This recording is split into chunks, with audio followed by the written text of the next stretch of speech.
but it still don't seem like it's working good because all he is an 80-year-old shepherd still working for his father-in-law.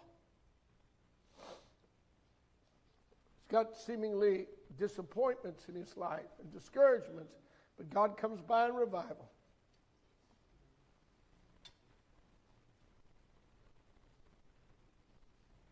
He's still a wanted man, and it doesn't look like there's much future, but God comes by with revival.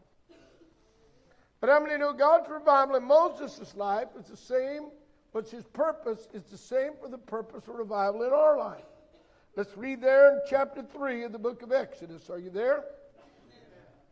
Now think of this. Here was a young man that had once been heir to the throne of Egypt, is now a shepherd. He took a great stand for God, but now he's seemingly, it looks like he's forsaken and abandoned out in the wilderness. And the Bible said, and now Moses kept the flock of Jethro, his father-in-law, the priest of Midian, and he led the flock to the backside of the desert. How many know it ain't that good of a job if you're trying to take care of animals in the desert? How many know anything about animals? You want green grass, don't you?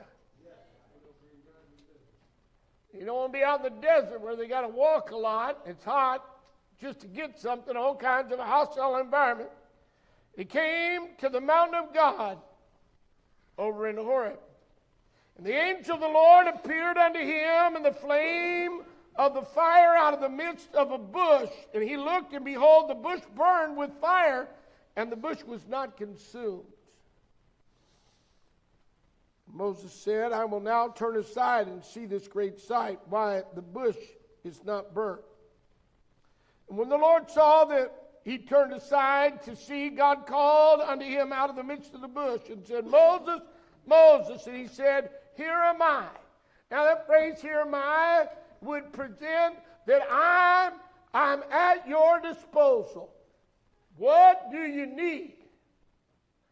Remember there, the prophet Isaiah, he said, what? Here am I, what? Send me.